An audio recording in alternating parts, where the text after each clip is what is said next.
vai falar de cálculos estequiométricos, né? Mais especificamente, né, a gente vai falar sobre as equações químicas, né, e as relações estequiométricas, cálculos estequiométricos envolvendo quantidade de matéria e massa, cálculos estequiométricos envolvendo soluções, rendimentos de reações químicas, algo importante, e cálculos estequiométricos envolvendo materiais. Tudo isso está lá na nossa referência de sempre. Esse daqui é o nosso capítulo 8, se eu não me engano, capítulo 8 do livro de Cálculos Básicos da Química, tá? Vamos começar então falando das relações, o que significa uma relação estequiométrica, né? Para que a gente fale de uma relação estequiométrica, a gente precisa, obviamente, partir de uma equação química balanceada, certo? Então a gente sabe aqui, por exemplo, no caso da formação da água, né? A gente sabe que vai ser formada por duas moléculas do gás hidrogênio mais uma molécula do gás oxigênio, formando então a água líquida, né? Estequiometria, então, a gente se refere então quando a gente fala das relações entre as quantidades de matéria que a gente tem de cada espécie. Por exemplo, aqui a gente está falando então dos coeficientes estequiométricos, né? Quando não aparece a gente tem o número 1, então a gente está falando dessas relações aqui e como entre as moléculas que envolvem, né, a reação. Por exemplo, eu posso falar aqui que 2 mols de H2 reagem com 1 mol de O2. Tá? Outra relação que eu posso falar é que 2 mols de H2 formam 2 mols de água. E a última relação aqui, ó, 1 mol de O2 forma 2 mols de água. Todas essas relações aqui a gente tirou a partir do entendimento da equação química, né, que representa, obviamente, a reação química, certo? Então agora a gente vai começar a brincar com essas relações aqui. Seja em quantidade de matéria, como está escrito aqui, seja relações em massa, que a gente vai ter também, mas lembrando sempre aqui que os coeficientes estequiométricos, a gente sempre vai tratar isso como sendo, em princípio, quantidade de matéria, né? Então aqui é 2 mol, 1 mol e 2 mol. Ok? Seguindo. Então vamos falar de cálculos então, que vão envolver agora quantidade de matéria e massa. Primeiro deles, quantidade de matéria a quantidade de matéria, ou seja, a gente vai falar entre reagentes e produtos, reagente A e reagente B, sempre falando na mesma unidade, quantidade de matéria a quantidade de matéria. Por exemplo, vamos interpretar aqui o exercício. Na reação de formação da amônia é essa molécula aqui, NH3, qual que é a quantidade de matéria, né? Quantidade de matéria, então é número de mols, né? Isso aqui, sempre que eu falo quantidade de matéria, eu estou falando em mol, certo? De hidrogênio gasoso, H2, que reage com 0,50 mols do nitrogênio gasoso. E qual a quantidade de amônia formada? Bom, primeiro de tudo, a gente precisa conhecer a reação química. Estou falando de reação de formação da amônia. Então, a amônia, para a gente, é um produto que vai se formar a partir da reação entre H2 e N2. Tá? Temos aqui a reação, então. Percebam que a gente não tem os coeficientes, né? Então, vamos fazer esse balanceamento? Vamos ver como é que a gente pode balancear. Uma reação relativamente simples, né? Então, acho que dá para fazer por simples inspeção. Vamos pegar aqui primeiro, ó, o nitrogênio, né?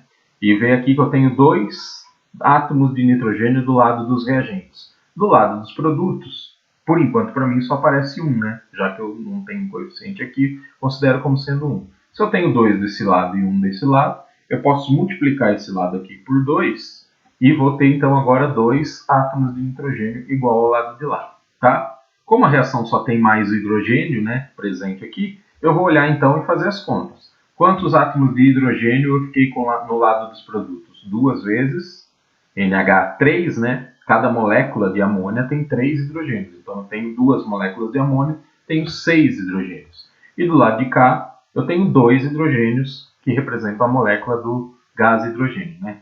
Para eu ficar com 6, basta eu multiplicar esse número aqui por 3, certo? Daqui, então, eu consigo agora... esse daqui, então, ficou sendo 1 mesmo, certo? Não preciso escrever, né?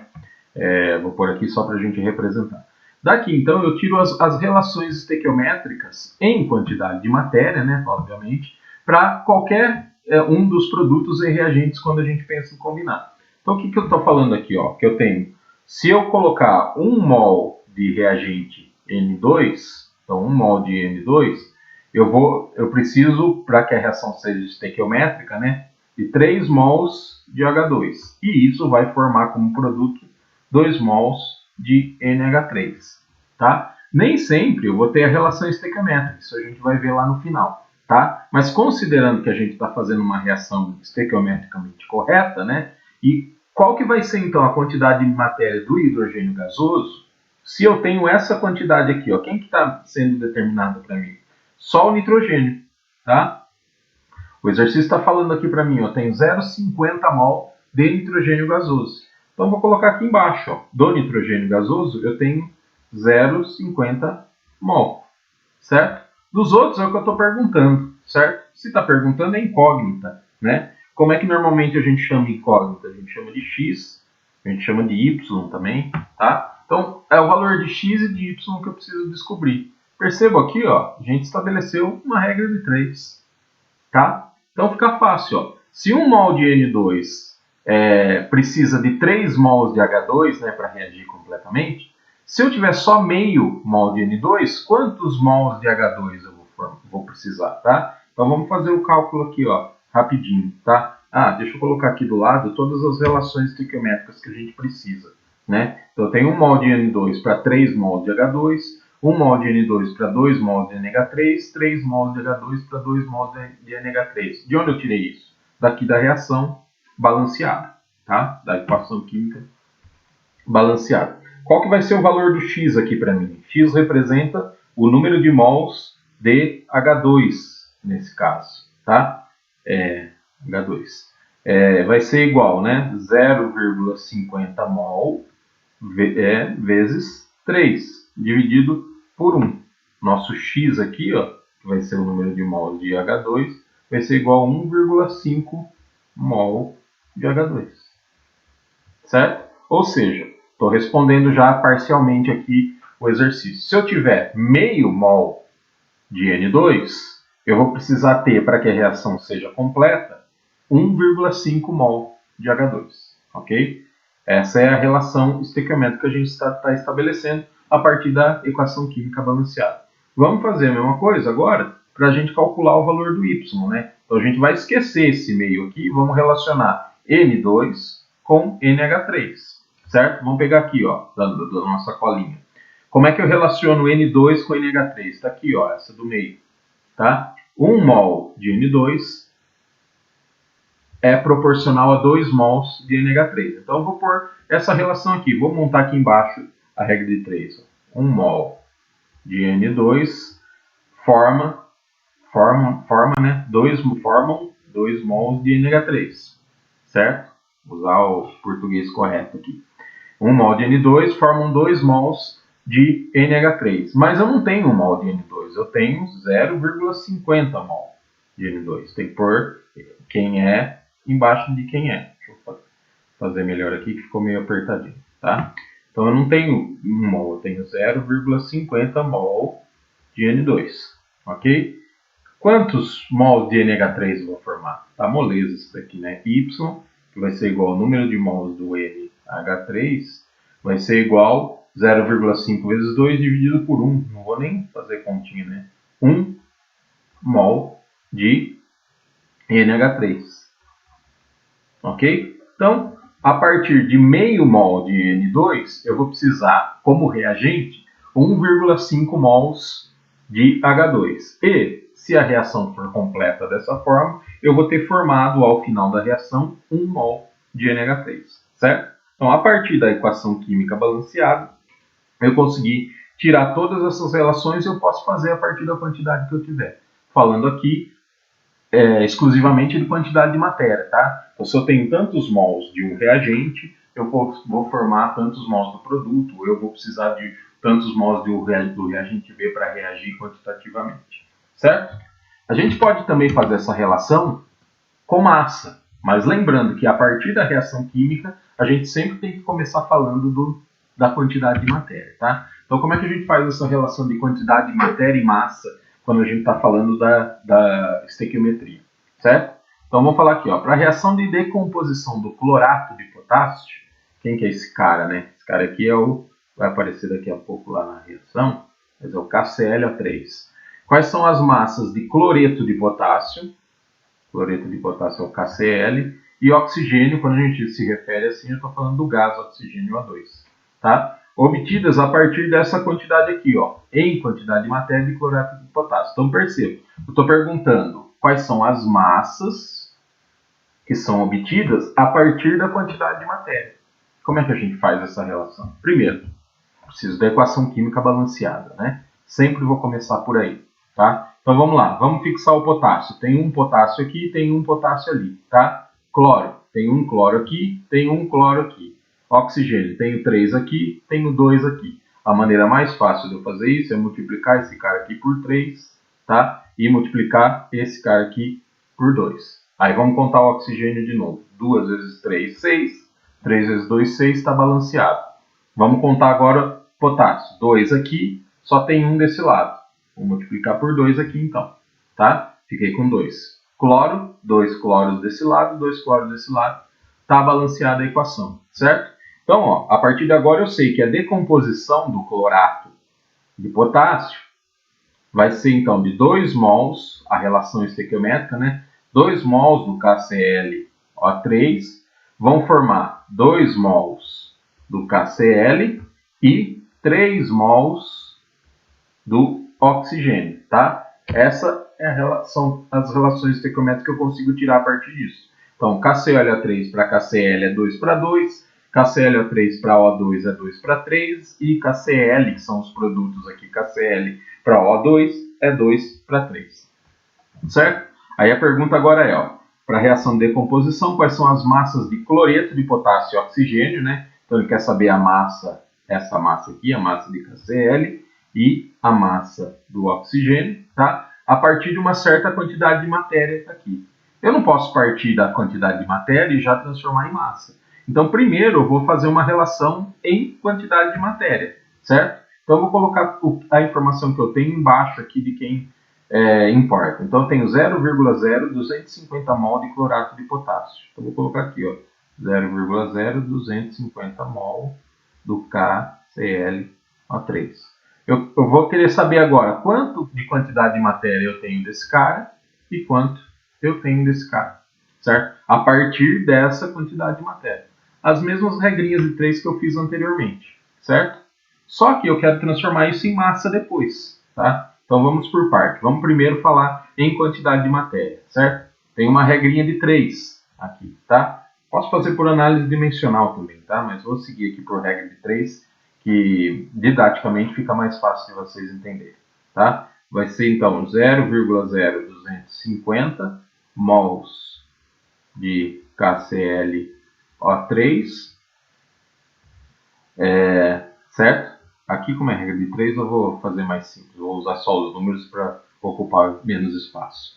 0,0250 vezes 2 dividido por 2, tá? Se eu corto 2 daqui com 2 daqui, o meu x vai ser igual a 0,0250 mols de KCl, certo? Porque eu estou relacionando um com o outro aqui, certo?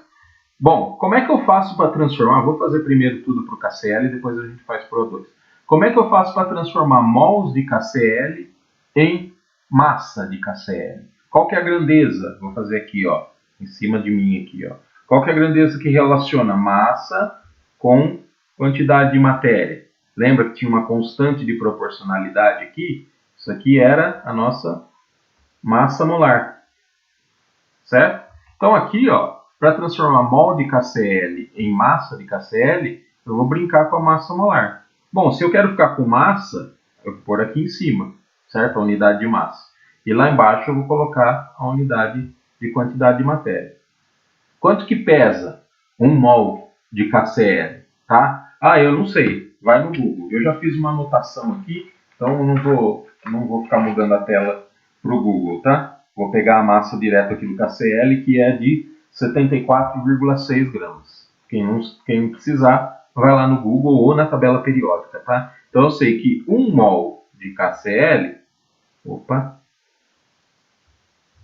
1 mol de KCl pesa 74,6 gramas, certo? Posso cortar aqui mol de KCl com mol de KCl. O meu resultado vai sair aqui em gramas. Isso aqui é grama de KCl, né? Então o resultado vai sair em gramas de KCl. Vou pegar a calculadora aqui para a gente fazer essa continha. Então eu tenho 0,025 vezes 74,6. Está sendo dividido por 1, né? 1,865 gramas. Como eu vou representar com 3 algarismos significativos, isso aqui vai ser igual a 1,86 gramas de KCl, certo? Então, a partir dessa quantidade de matéria do clorato de potássio, eu consigo produzir em massa 1,86 gramas do KCl, certo? Vamos fazer a mesma coisa para o oxigênio. Vou fazer agora em análise dimensional para a gente treinar um pouquinho. Então, eu quero saber, deixa eu fechar aqui, a massa de oxigênio, tá? Quais informações eu tenho? Eu tenho a massa, a quantidade de matéria de clorato de potássio. Então, eu tenho 0,0250 mol do KClO3, tá? Como é que eles se relacionam? Vamos pegar aqui, KClO3 e oxigênio. 2 mol de KClO3 para 3 mol de O2, tá? Falar mol, mols, tanto faz, tá? Não, nesse caso, o plural não precisa ser respeitado, digamos assim. Então, eu vou ter aqui, 2 mols de KClO3 para 3 mols de oxigênio, certo? Então, posso cortar aqui, mol de KClO3 com mol de KClO3. A minha resposta, se eu parar aqui, sai em mol de O2, que é o que eu fiz ali em cima, no primeiro momento, aqui, tá? Mas eu quero seguir em frente e quero sair com massa. Então, vou relacionar agora mol de O2 com massa de O2, que é o que a gente chama, então, de massa molar. Então, eu sei que 1 mol de O2 pesa 16 gramas de cada oxigênio, 32 gramas de O2. Corto mol com mol, nosso resultado aqui já vai sair direto em gramas de O2, tá? Fazendo a conta, 0,025 vezes 3 vezes 32. Ok? Deu o número aqui, só que embaixo eu tenho que dividir por 2 ainda, né? Dividido por 2 vai ser igual a 1,2 gramas. Como eu vou representar com 3 algarismos significativos, isso para mim é 1,20 gramas de oxigênio, tá? Então, respondendo a pergunta, a partir dessa quantidade de matéria de clorato de potássio, eu consigo produzir 1,86 gramas de KCl e 1,20 gramas de oxigênio. Trabalhei, em princípio, com quantidade de matéria, certo? Fiz todas as relações a partir da reação balanceada em termos de quantidade de matéria e só depois de estabelecidas essas relações é que eu usei a massa molar para transformar em massa, beleza? Não posso fazer a relação direta em massa, ok? Vamos em frente. Bom, a gente pode fazer o contrário também. Eu posso partir de uma massa e perguntar qual é a quantidade de matéria, tá? Por exemplo, para a reação de oxidação do alumínio, quais as quantidades de matéria de alumínio e oxigênio que reagem quando 10 gramas do óxido de alumínio são formados, ok? A reaçãozinha aqui. Então, isso é alumínio mais oxigênio forma óxido de alumínio, tá? Vamos balancear aqui. Alumínio tem 1 desse lado, 2 do lado de lá. Vou já começar colocando o número 2 aqui, certo? Oxigênio, tenho 2 desse lado, 3 do lado de cá, tá? Sempre que a gente tem essa brincadeirinha do 2 e 3 aqui, é só inverter, né? Então eu coloco um 2 aqui e coloco um 3 aqui. Vou ficar com 6 oxigênios aqui, 6 oxigênios aqui. Mas eu mexi com alumínio. 2 vezes 2 é igual a 4 alumínios. Por minha sorte ele está sozinho lá, né? Então eu vou apagar esse 2 aqui e só colocar aqui um 4, tá? Se eu tivesse começado com oxigênio, talvez eu nem precisaria ter colocado o 2 ali, mas por simples inspeção é assim que a gente faz, tá? Então, 4 mols. Então, vamos lá, quais são as relações que a gente tem? Tem 4 mols desse, 3 mols desse e 2 mols desse, tá? Essas são todas as relações que a gente tira. Então, 4 mol de alumínio formam 2 mols do óxido de alumínio, 3 mols de oxigênio formam 2 mols do óxido de alumínio e 4 mols de alumínio reagem com 3 mols do oxigênio, tá? Vamos em frente.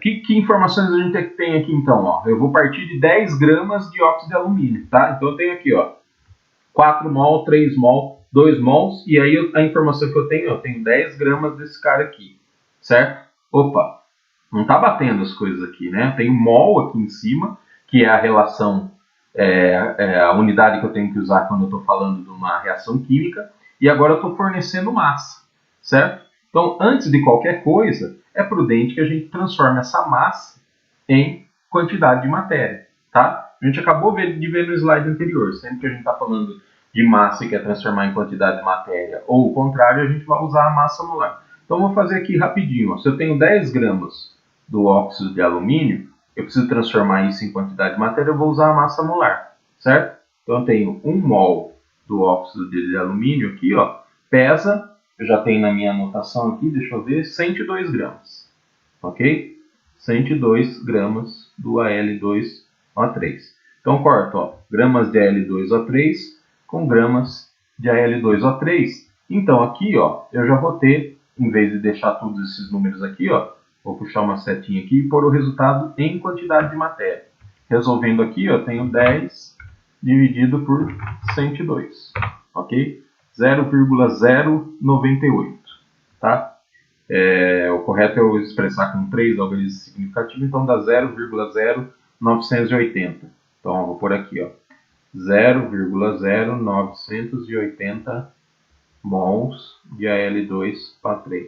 Ah, não quero trabalhar com número aqui, assim eu vou trabalhar com algarismo notação científica. Então, vou pôr lá 9,80 vezes 10 a menos 2 mols. Tanto faz, tá? Um número é igual ao outro. Vou seguir com 0,980 aqui, 0,0980, para ser mais prático, tá? Então tá. Agora, isso é essa informação que eu tenho. E ele está perguntando agora as quantidades de matéria desse cara aqui e desse cara aqui. Ou o contrário, x e y, né?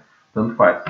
Aí a gente volta no exercício anterior. Já transformei isso aqui em quantidade de matéria. Agora a minha relação passa pelo primeiro exercício que a gente discutiu. Quantidade de matéria relacionada com quantidade de matéria. Ficou muito mais fácil. Só precisei transformar essa massa em quantidade de matéria. Certo? Então, se eu tenho, ó, por exemplo, vamos fazer primeiro aqui, para o alumínio sozinho. Tá? Então, eu tenho 4 mols de alumínio, estão relacionados com 2 mols do óxido. Certo? Do óxido de alumínio. Mas eu não tenho essas quantidades, eu tenho 0,0980 mol desse cara aqui. Quanto que eu tenho aqui? Chamei de Y, né? Y vai ser igual à quantidade de matéria do alumínio, que vai ser igual ao que der nessa continha aí, né? Então, 0,0980 vezes 4, ok? Dividido por 2, tá? 0,196 mols de alumínio, ok? E vou fazer a mesma coisa agora para o oxigênio, tá?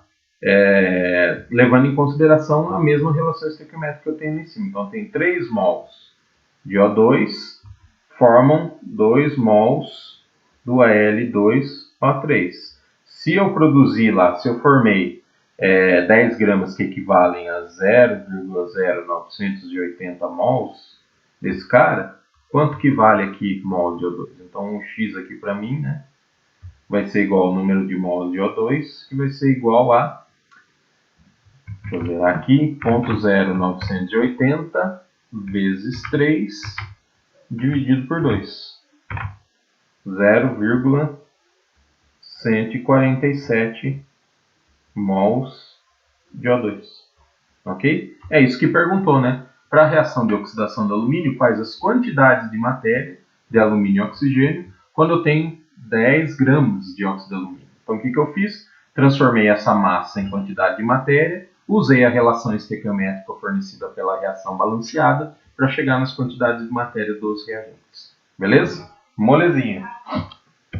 Última parada com relação a isso é quando a gente está falando de massa e quer mexer com massa. Essa talvez seja aquela que a gente tem que tomar maior cuidado, tá? Vamos fazer então aqui, ó. Para a reação de combustão do acetileno, quem que é o acetileno? É um gás, né? Tem essa fórmula aqui, C2H2, tá? Quais as massas de gás carbônico, o nosso famoso CO2, e água, essa todo mundo conhece, formadas a partir de 7,45 gramas do acetileno? Então, estou dando a massa de acetileno, estou falando que tem uma reação de combustão, certo? E quero saber as massas dos produtos formados. Então, vamos à reação, tá? Primeiro de tudo, balanceando a reação. Vamos sempre começar do primeiro aqui, tá? Tem as regrinhas lá que a gente aprendeu, mas nesse caso aqui é o carbono mesmo que a gente tem que começar. C2, só um carbono aqui, então eu vou botar um 2 aqui, ó. Certo? Balanceei carbono. Mas o que aconteceu com o hidrogênio e o oxigênio? Quantos hidrogênios eu tenho desse lado? 2. Do lado de cá, 2. Quantos oxigênios eu tenho desse lado? 2. Do lado de cá, 4, 5.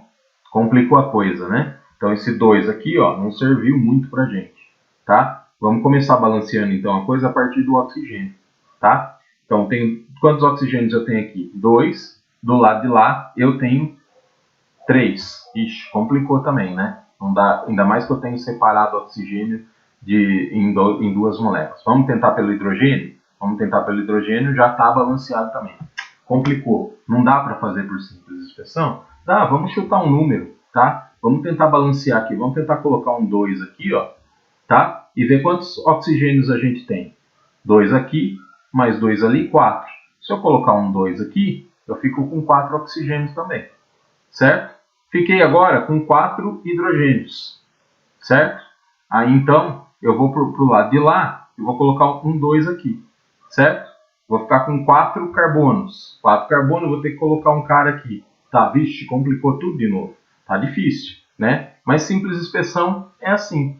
Vamos chutar um outro número? Vamos lá, sempre que a gente tiver, principalmente no caso de oxigênios, assim, em moléculas separadas, significa que aqui a gente tem um número ímpar que tem que se tornar par, né? Para melhorar a nossa vida.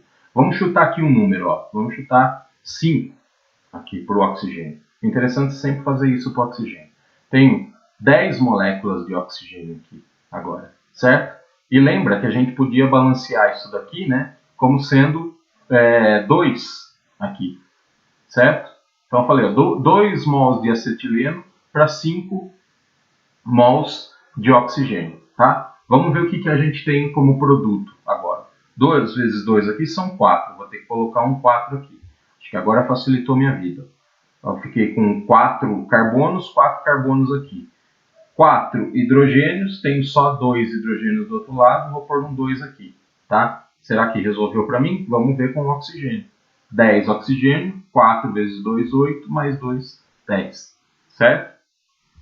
Fiz de propósito aqui alguns caminhos errados. Às vezes, a simples expressão não é tão simples. A gente vai ter que ficar testando alguns números. Fixa um, faz outro em proporcional, que uma hora sai. Para reações, principalmente de combustão, quase sempre a gente vai conseguir fazer por simples expressão, porque são reações simples, tá? Bom, estabelecida a nossa relação estequiométrica, as que nos interessam estão aqui, ó. 2 mols de acetileno para 4 mols de CO2, certo? E também eu vou precisar de 2 mols de acetileno relacionando com 2 mols de água. São os nossos produtos, né? Que é o que está perguntando aqui, ó, massa de gás carbônico e de água, tá? Só que eu tenho massa de acetileno, tá? Então, ó, eu tenho 2 mols desse cara aqui, 5 mols desse que não me interessa, né? 4 mol desse aqui e 2 mol desse aqui. Só que agora eu tenho aqui, ó, 7,45 gramas do C2H2. Não me ajudou em nada. Eu não posso, de forma alguma, fazer essa relação aqui. Por exemplo, para o CO2, 2 mol de C2H2 para 4 mol de CO2. Ah, se eu tenho 7,45 gramas aqui, eu tenho X gramas aqui. Não, porque eles têm massas molares diferentes, tá? Um mol desse cara aqui tem uma massa diferente de um mol desse cara aqui. Então essa relação aqui, ó, jamais eu posso fazer, tá? Relacionar mol e massa dos constituintes, tá? Sempre vou ter que relacionar com a mesma coisa, tá? Apagando aqui essa baguncinha para a gente seguir. Bom, se eu tenho que relacionar mol com mol, eu vou ter que transformar essa massa aqui em quantidade de matéria. Vamos fazer aqui, ó. Eu tenho então que 1 mol do acetileno, C2H4, H2, opa, deixa eu apagar aqui, C2H2, pesa quantos gramas? Se eu for lá na tabela periódica, eu vou pegar 12 gramas por mol do carbono, 1 grama por mol do hidrogênio, 12 vezes 2, 24, mais 2, 26 gramas de C2H2, ok? Então, cortei gramas de C2H2 com gramas de C2H2. Vou ter aqui, então, ó, o resultado em mol. Vai ser 7,45 dividido por 26, igual 0,287 mol de C2H2, tá? Agora eu posso relacionar com os 4 mols aqui e com os 2 mols ali, certo? Ele está perguntando quais as massas, né? Então, ó, se eu tenho, na verdade aqui eu fiz coisa errada, né? O 4 mol e o 2 mol estão lá em cima, né? Aqui eu vou ter que chamar isso de X e vou ter que chamar isso aqui de Y, tá? Então vamos lá, para o CO2, vamos tentar fazer direto para a massa aqui para usar o espaço. Então eu preciso saber qual que é a massa de CO2, tá? A partir de 0,287 mol do C2H2. Como é que eles se relacionam? CO2 e C2H2. 2 mols de C2H2, opa, de cima. 2 mols de C2H2 está para 4 mols de CO2. Então é isso que eu vou pôr, ó. 2 mol de C2H2 para 4 mol de CO2, tá? Então aqui eu vou cortar mol de C2H2 com mol de C2H2. Vou ficar aqui então com quantidade de matéria de CO2, tá? Se eu quiser transformar isso em massa, eu preciso da massa molar. Então eu sei que 1 mol de CO2 pesa 12 do carbono, 16 de cada oxigênio, 32, 44 gramas de CO2, tá? Então, corto o mol de CO2 com mol de CO2. O meu resultado aqui, então, vou fazer aqui na frente, tá? O resultado vai ser igual a fazer a conta. 0,287 vezes 4 vezes 44, dividido por 2. Vai ser igual a 25, com 3 algarismos significativos, 25,2 gramas de CO2, tá? Vamos fazer a mesma coisa agora aqui para a água. Deixa eu mudar a corzinha da caneta aqui, porque eu vou fazer num cantinho apertado, tá? Então vamos lá, para a água. Só para não precisar limpar tudo. Então a massa de H2O vai ser igual, eu vou partir da mesma quantidade de matéria do acetileno, né? C2H2. Só que eu preciso agora estabelecer relação estequiométrica entre eles, né? Então 2 mols de C2H2 estão para 2 mols de H2O, né? Então, ó, 2 mols de C2H2 para 2 mol de H2O. A matemática aqui a gente já sacou o que vai dar, né? Mas é bom a gente seguir para deixar tudo certinho. Então, eu corto mol de acetileno com mol de acetileno. E agora, para transformar massa de água, quantidade de matéria de água em massa, vou usar a sua massa molar. 1 mol de H2O pesa 18 gramas, certo? Corto o mol de H2O com 1 mol de H2O, vou ter o resultado aqui, tá? Esse 2 aqui eu posso cortar aqui também, eu só fico com essa multiplicação aqui, ó. 0,287 vezes 18, que é a sua massa molar, 5,17. Então aqui o resultado para mim, a massa de água, vai ser igual a 5,17 gramas de H2O, certo?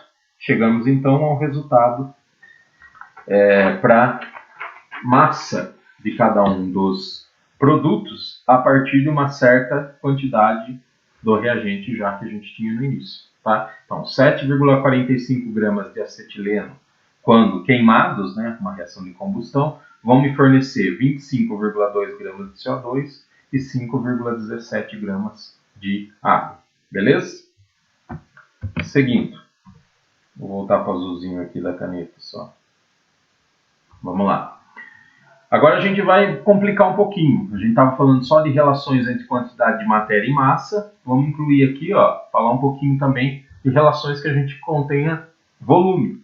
Quase sempre quando a gente mistura duas soluções que vão reagir entre si, certo? Então vamos ver primeiro aqui, ó. Quando a gente estiver falando de volume a volume, quero relacionar volume de uma solução com volume de outra solução que estão reagindo. Por exemplo, qual o volume de HCl necessário para neutralizar 250 mililitros de NaOH nessas concentrações? Então aqui, ó, como é uma solução, ela tem uma concentração. A nossa aqui no nosso caso, concentração em quantidade de matéria, tá? Eu vou fazer por quantidade de matéria, mas a gente pode também trabalhar com essas relações em massa, tá? Que dá um pouquinho mais de trabalho, mas dá pra gente fazer, tá? Então tá. Então o que eu estou fazendo? Eu estou pegando uma solução de HCl e misturando com uma solução de NaOH. Isso aqui é um ácido, isso daqui é uma base, certo? Lá do ensino médio a gente sabe que ácido mais base reage para formar sal mais água. Essa reaçãozinha famosa aqui, né? Vamos balancear. Hidrogênio, preciso de 2. Tem 2 lá do outro lado, né? Então vou começar colocando... Não, vamos começar os elementos mais estranhos, né? Não por hidrogênio e oxigênio. Cloro, tem um aqui e tem um aqui, está balanceado. Sódio, tem um aqui, está balanceado. Oxigênio, tem um aqui, está balanceado. Hidrogênio, tem um aqui, outro aqui, 2, tem 2 ali, está balanceado. Opa, então a minha equação já veio balanceada. Os números aqui, ó, são todos 1. Não precisamos representar, mas só para deixar claro, né? Todos os coeficientes estequiométricos aqui são igual a 1, tá? Nesse caso aqui, a gente está falando dos reagentes, né? Qual que é o volume de HCl que eu preciso usar para neutralizar essa quantidade aqui de NaOH? Um certo volume de uma solução de certa concentração, tá? Então a relação estequiométrica que eu preciso aqui é essa, 1 mol de HCl para 1 mol de NaOH, certo? Como é que eu vou resolver essa parada aqui agora, tá? Bom, tem vários caminhos para a gente fazer, eu vou tentar fazer aqui da maneira que eu considero a mais didática, tá? Primeiro, a gente... deixa eu só fazer um parênteses antes aqui da gente continuar. Esse tipo de situação aqui, essa e talvez outras que a gente veja nos próximos slides, são reações que a gente utiliza, né? No caso aqui, ó, eu quero saber qual que é o volume de HCl de uma certa concentração que eu preciso neutralizar uma certa quantidade de matéria de NaOH. Isso é um procedimento muito comum que a gente conhece na análise quantitativa, a gente estuda lá em química analítica, que chama-se titulação, tá? Isso, então, é a base de uma titulação, onde eu tenho um certo reagente, certo?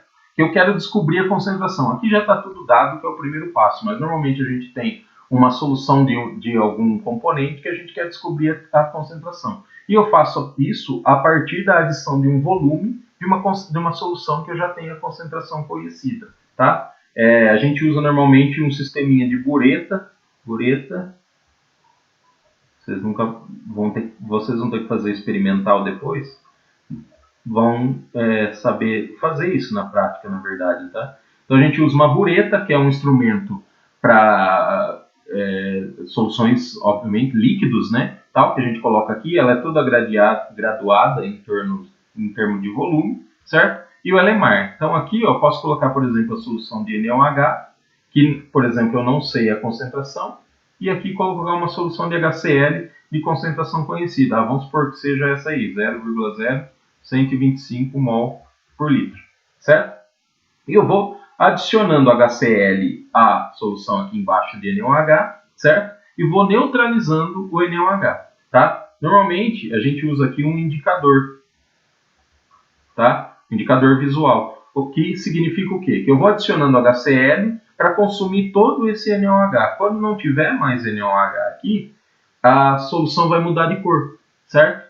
E vai indicar então que eu adicionei a quantidade de HCl necessária para consumir todo o NaOH, tá? Como eu conheço a concentração do HCl, conheço a relação estequiométrica entre HCl e NaOH, e também devo conhecer que o volume da solução de NaOH que eu tenho aqui embaixo, eu consigo descobrir qual que é a concentração da solução de NaOH que eu não sabia antes, certo? Então eu parti de uma solução que eu não sabia a concentração e fazendo uma reação desse tipo, usando reagentes e instrumentos adequados, eu consigo descobrir qual é a concentração do NaOH, tá? Isso é o que a gente chama de titulação, pode ser que apareça em alguns exercícios para vocês, então é isso que a gente está falando, tá? Lá na frente, quando a gente falar também do cálculo de pH, de soluções, falar de equilíbrio químico, a gente vai voltar a falar sobre titulações, pelo menos titulações de tipo ácido-base, tá? Vamos seguir aqui com a nossa relação estequiométrica. Então, qual o volume de HCl necessário para neutralizar 250 ml de NaOH nessa concentração? Tá? Vamos partir aqui da informação do NaOH, certo? Está mais completo para a gente. Eu sei o volume da solução e sei a concentração. Se eu relacionar essas duas grandezas aqui, eu consigo sair com a quantidade de matéria, tá? Vamos fazer aqui, ó, para o NaOH, o seguinte, ó.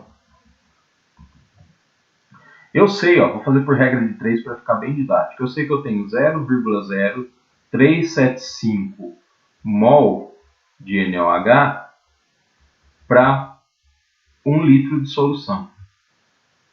Certo? Só que eu não tenho 1 litro de solução, eu tenho 250 mililitros. Certo? Então eu vou colocar aqui, ó, para 250 mililitros, qual que é a quantidade de matéria que eu tenho? Uma regrinha de 3 simples, né? Deixa eu melhorar esse x aqui que ficou feio. Qual que é a quantidade de matéria que eu tenho aqui? Tá? Posso fazer a conta assim? Não. Vamos prestar atenção. Isso tem que tomar muito cuidado. Estou falando de unidade de volume aqui em litro e estou falando de unidade de volume aqui em mililitro. Ou eu transformo de cima em mililitro ou eu transformo de baixo em litro. Tá? Tanto faz aqui, está bem fácil os dois. Ó. Vou aproveitar aqui e vou transformar isso daqui em mililitro. 1 litro equivale a 1000 mililitros. Essas conversões de volume, principalmente de volume, assim, de mililitro para litro e vice-versa, a gente tem que ficar bastante atento, tá? Então agora sim, eu tenho mol, aqui eu quero o resultado em mol de NaOH, e ali do lado de lá eu tenho o volume em mililitro, e embaixo também eu tenho o volume em mililitro. Fazendo a continha aqui, ó, o nosso x vai ser igual a 250 vezes 0,0375 dividido por 1000. Vai ser igual a 9,37 vezes 10 a menos 3 mol de NaOH. Certo? Bom, vamos seguir aqui. Eu sei então qual que é a quantidade de matéria que eu tenho de NaOH. Eu sei a relação estequiométrica entre um e outro, certo? Então vamos usar isso agora, certo? Eu sei o seguinte, ó, 1 mol de NaOH reage com 1 mol de HCl. Se eu tenho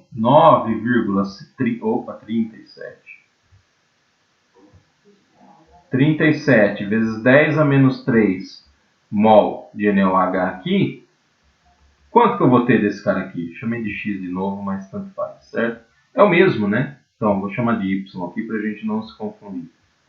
Y aqui, y vai ser igual a 9,37 vezes 10 a menos 3 mol de HCl. Beleza? Então, eu sei que eu tinha essa quantidade de matéria de NaOH que veio desse volume dessa solução aqui, certo? E eu preciso, então, para neutralizar todo esse NaOH, como a relação estequiométrica é 1 para 1, eu preciso da mesma quantidade de matéria de HCl. De onde vai sair essa quantidade de matéria? Dessa solução aqui, certo? Então, agora eu vou fazer uma última regra de 3 aqui, ó.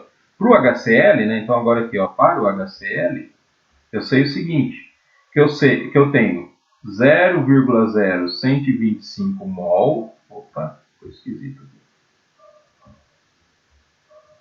mol de HCl para 1 litro. Já vou pôr aqui em mililitros, tá? 1000 mililitros, tá? Que eu quero o resultado em mililitros. Só que eu não tenho tudo isso, né, de HCl. Eu preciso só disso daqui, ó. 9,37 vezes 10 a menos 3 mols, certo?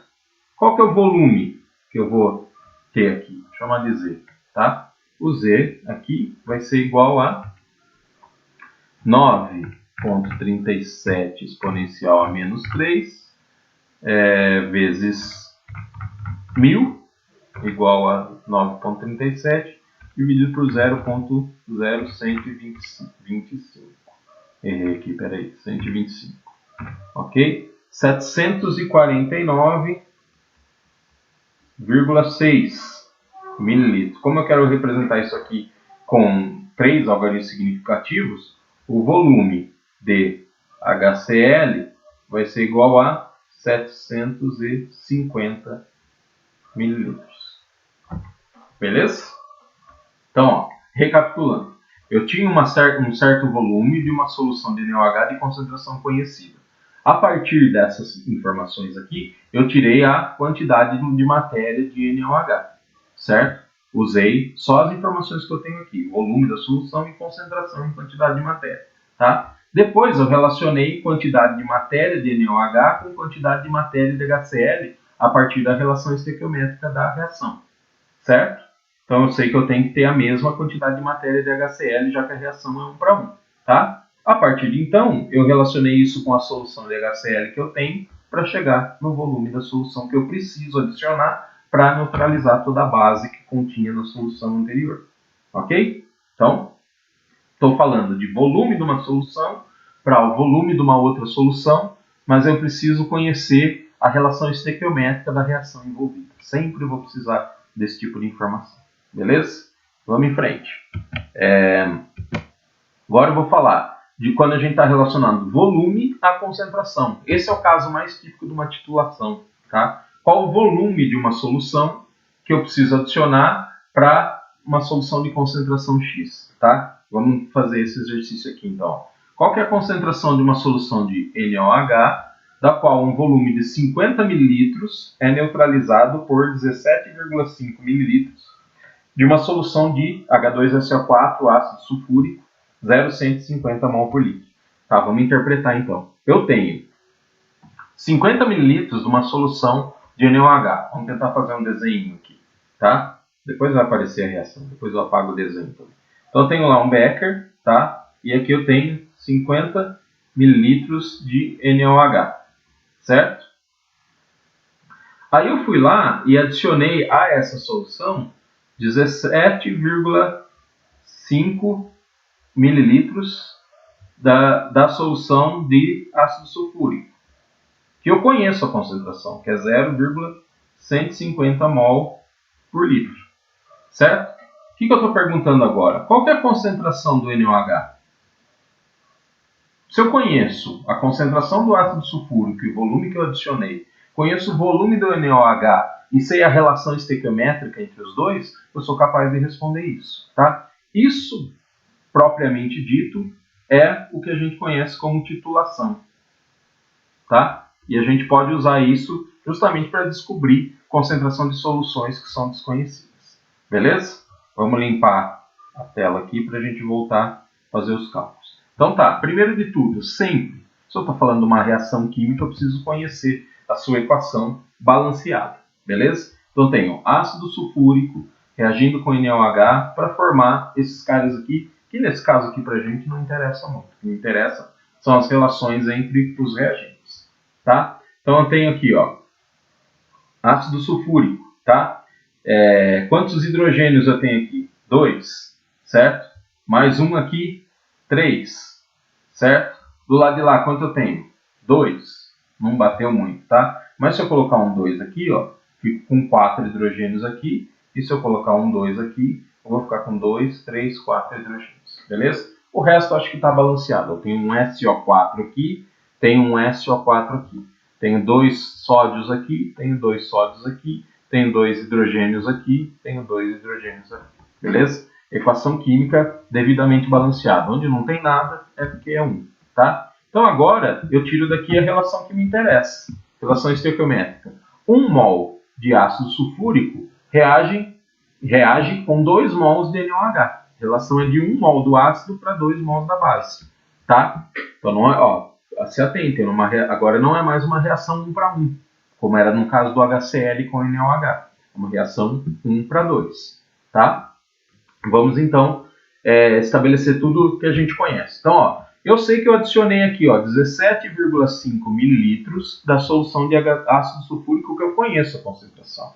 Bom, se eu tenho o volume da solução e tenho a concentração em quantidade de matéria, se eu relacionar isso daqui, eu vou sair com a quantidade de matéria de ácido sulfúrico, tá? Então, vamos fazer aqui, ó, quantidade de matéria de ácido sulfúrico, eu vou conseguir tirar a partir da relação da concentração e do volume da solução. Então, eu tenho 0,150 mol de ácido sulfúrico, tá? Para cada 1 litro de solução. Vou colocar aqui 1000 mililitros já, tá? Para me ajudar, certo? E eu sei que eu gastei 17,5 mililitros. Fiz a análise dimensional, é a mesma coisa que a regra de 3, tá? Corto os mililitros com mililitros aqui e vou sair com quantidade de matéria de ácido sulfúrico, tá? Ponto 150 vezes 17,5 dividido por 1000, ok?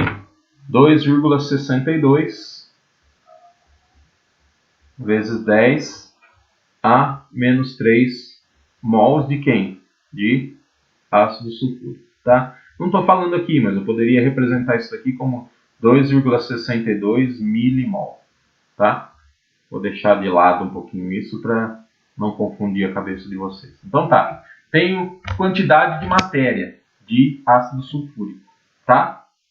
A partir daí, se eu conheço a relação estequiométrica aqui, ó, 1 mol de ácido sulfúrico para 2 mols de NaOH, eu posso transformar essa quantidade de matéria, ou melhor, descobrir a quantidade de matéria do NaOH com base nessa informação aqui, certo? Então, ó, vamos pro próximo passo aqui, ó.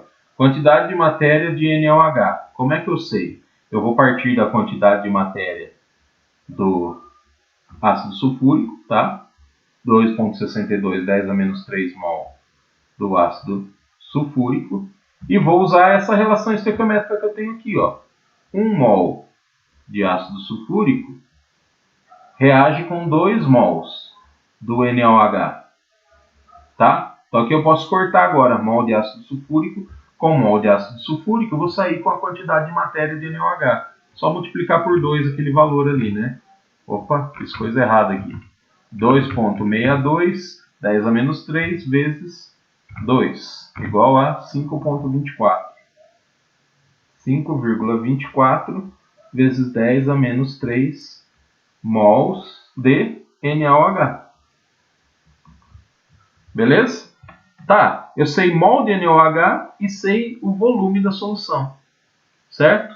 Como eu tenho a unidade em mol por litro, basta eu saber então, se eu tenho essa quantidade de matéria em 50 mililitros, quanto eu vou ter em 1 litro, tá? Então, ó, no final aqui eu vou fazer uma regra de 3, ó. Eu sei que eu tenho 5,24 vezes 10 a menos 3 mol de NaOH em 50 mililitros.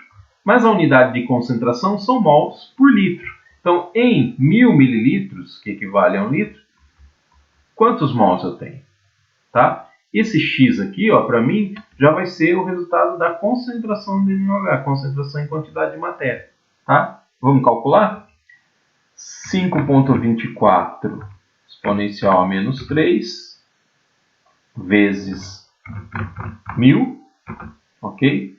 Dividido por 50. Isso vai ser igual a 0,105. O quê? Qual que é a unidade? Mol por 1000 mililitros. 1000 mililitros também conhecido como litro. Tá? Então eu chego aqui na concentração em quantidade de matéria do NaOH. Então, a partir de uma solução de ácido sulfúrico de concentração conhecida, do volume conhecido de ácido sulfúrico que foi adicionado a um volume conhecido de uma solução de NaOH, eu consigo descobrir qual que é a concentração de NaOH. Usando o quê? Relação estequiométrica, conhecendo a reação química balanceada, certo? e fazendo as relações também de volume e quantidade de matéria. Tá? Certo? Seguindo.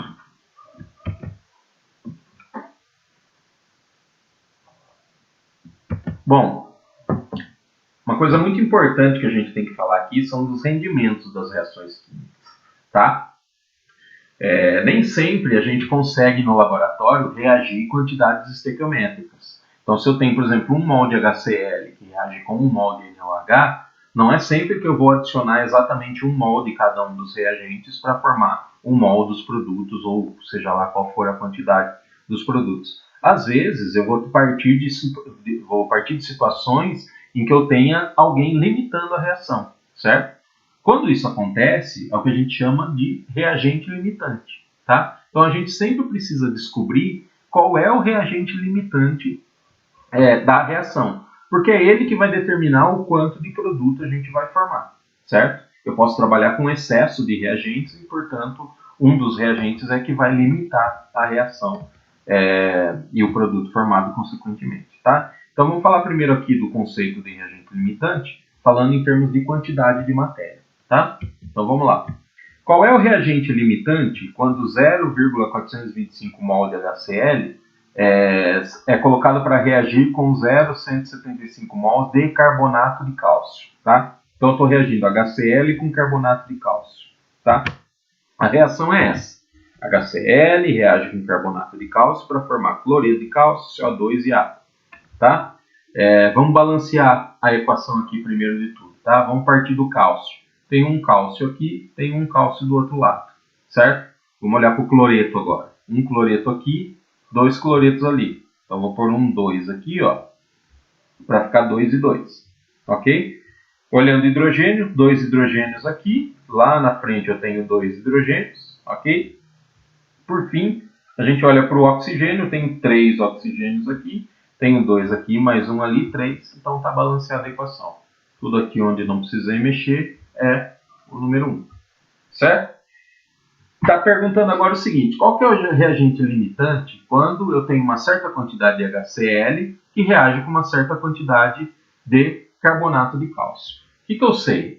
Eu sei que se eu tiver estequiometricamente 2 mols desse cara e 1 mol desse cara aqui, eu vou produzir esses produtos aqui. Vamos fixar nosso olhar em um único produto aqui. Ó. É assim que a gente deve fazer para calcular, para descobrir quem é o reagente limitante. Então vamos olhar para o cloreto de cálcio. Se eu tiver 2 mol de HCl, eu vou produzir 1 mol do cloreto de cálcio, certo? Então, ó, estequiometricamente falando, preciso de 2 mols de HCl que reajam exatamente com 1 mol de carbonato de cálcio para formar exatamente 1 mol de cloreto de cálcio, tá? Mas eu não estou falando dessas quantidades, tá? Não estou falando de 2, 1 e 1, eu estou falando dessas quantidades aqui.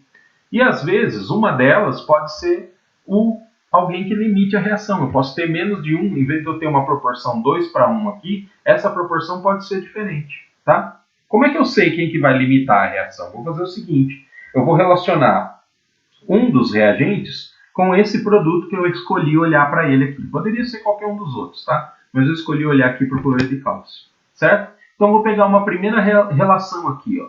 Eu sei que 2 mols de HCl forma 1 mol de cloreto de cálcio, tá? Mas quanto eu tenho de HCl? 0,425. Opa.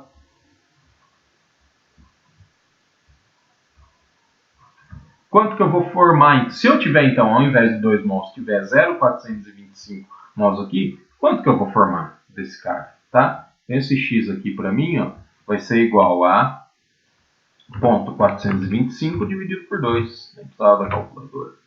0,212 mols do CaCl2. Tá? Vou fazer a mesma coisa agora, olhando para o carbonato de cálcio e usando o mesmo produto como base. Tá? Tem que ser sempre o mesmo para usar a mesma relação estequiométrica.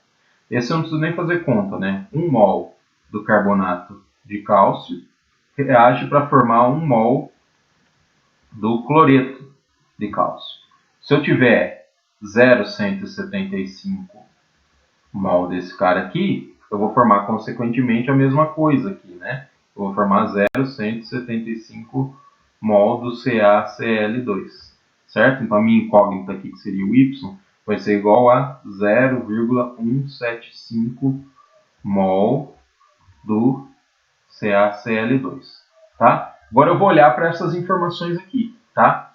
Se eu tenho essa quantidade aqui de HCl do enunciado, eu consigo produzir 0,212 mols do produto, certo? E se eu tenho a quantidade aqui em mols do enunciado para o carbonato de cálcio, eu consigo produzir 0,175 mols do produto, certo? Quem que está formando menos aqui? No nosso caso, é o carbonato de cálcio, tá? Então, se a gente estabeleceu as relações estequiométricas e obedeceu a elas quando a gente usou os valores do enunciado, eu posso falar que o carbonato de cálcio vai produzir menos cloreto de cálcio nessa proporção aqui do que o HCl. Nesse caso, então, esse daqui é o nosso limitante da reação. É o reagente que, na quantidade que foi estabelecida, produz menos daquele produto que a gente comparou entre todos os reagentes, certo? Então, para mim, o reagente limitante, deixa eu pegar aqui em vermelho para destacar, vai ser o carbonato de cálcio. Esse cara aqui é o meu limitante da reação, tá? Nesse caso, a gente pode falar assim, ó, se o carbonato de cálcio é o meu reagente limitante, o HCl está em excesso. Por quê? Se eu reagir 0,175 mol do carbonato de cálcio com 0,425 mol de HCl, vai sobrar HCl, certo? Vai ficar lá no meio reacional uma quantidade de HCl que não tem carbonato de cálcio para reagir com ele. Então é um reagente que está em excesso, tá? Essa é a definição do reagente limitante. Por que ela é importante? É ela que vai definir o quanto de produto eu vou formar. Então, por mais que eu tenha HCl, o máximo de produto que eu vou formar aqui, em quantidade de matéria, é de 0,175 mol. Porque o carbonato sempre vai limitar. Se eu não colocar mais carbonato de cálcio na reação, eu posso colocar infinito de HCl. Eu só vou conseguir produzir essa quantidade de cloreto de cálcio, certo? Então, é um reagente que limita a reação. Beleza? Bom, a gente falou de quantidade de matéria, a gente pode fazer essa observação também em massa, tá? Vamos usar uma reaçãozinha bem interessante aqui para falar um pouquinho sobre isso, tá? Então, ó, qual que é o reagente limitante? Então, estou perguntando qual que é o reagente limitante, tá? Quando eu tenho 10 gramas de ácido oxálico, a gente já vai decifrar quem são esses caras, tá? São colocados para reagir com 10 gramas de permanganato de potássio e 10 gramas de HCl. Então, tem permanganato de potássio, ácido oxálico e HCl. Essa é a reação, tá? Como ela era um pouquinho mais cabulosa, eu já coloquei aqui os coeficientes estequiométricos para a gente não ter que balancear. É uma reação de oxirredução, então a gente teria que fazer por transferência de elétrons, ia dar mais um pouquinho mais de trabalho. Já passei direto e já fiz aqui, então, os coeficientes estequiométricos, tá? Então, ó, o que está falando aqui? Eu tenho 10 gramas de cada um dos reagentes, desses três aqui, ó. Esse é o permanganato de potássio, esse é o ácido oxálico e esse daqui é o HCl, tá? Eu tenho 10 gramas de cada, tá? E quero saber quem que é o reagente limitante. Bom, por massa, nada resolve. Lembrando que quando eu falo desses coeficientes estequiométricos aqui, normalmente o que a gente está falando é em quantidade de matéria, tá? Porque a gente sabe relacionar massa com quantidade de matéria, tá? Então, eu vou ter que transformar todas essas massas aqui, ó, em quantidade de matéria, tá? Vou fazer meio apertadinho aqui, mas vai dar para entender. Ó. Então, se eu tiver 10 gramas do permanganato aqui, quero transformar isso aqui em quantidade de matéria. Vou usar a massa molar, certo? Eu sei que 1 mol desse cara vai pesar, deixa eu ver nas minhas anotações aqui que eu já tenho, tá? 158 gramas. Então, 1 mol do permanganato pesa 158 gramas, tá? Então, vou cortar aqui grama de permanganato com grama de permanganato. Isso aqui para mim vai ser em mol, vou colocar aqui embaixo. Então, vou pegar 10 dividido por 158, ok? 0,0633 mol desse cara, tá? Posso transformar em notação científica. Vamos brincar um pouquinho com isso, só para a gente treinar? Eu quero expressar isso daqui em milimol, tá? Então vou fazer uma coisa bem diferente aqui, mas que é muito prático para a gente, principalmente nesse caso, tá? Então, ó, se eu quiser transformar em milimol, eu vou caminhar com essa vírgula 3 casas para lá, para que apareça o 10 a menos 3, tá? Então a vírgula está aqui, vai para 1, 2, 3, vai ficar aqui, ó. Então eu vou ficar com 63,3 vezes 10 a menos 3 mol. Quando eu tenho esse prefixo aqui 10 a menos 3, eu posso escrever isso como 63 milimol. Ok? Vou apagar tudo isso daqui, ó. Deixa eu já limpar a tela de uma vez. E vou por aqui então. Quando eu tenho 10 gramas, eu vou ter então aqui 63,3 milimol desse cara, tá? Para deixar mais clean, tá? Vamos fazer a mesma coisa aqui pro ácido oxálico. Vou fazer aqui embaixo e depois a gente apaga tudo, tá? Então vamos lá, para o ácido oxálico eu tenho também 10 gramas. H2C2O4, tá? Então eu vou transformar isso aqui em quantidade de matéria. Então 1 mol desse cara pesa, deixa eu olhar nas minhas anotações aqui, 90 gramas. Certo? Então gramas de ácido oxálico com gramas de ácido oxálico. Vou sair aqui com a quantidade de matéria. Vai ser o 10 dividido por 90.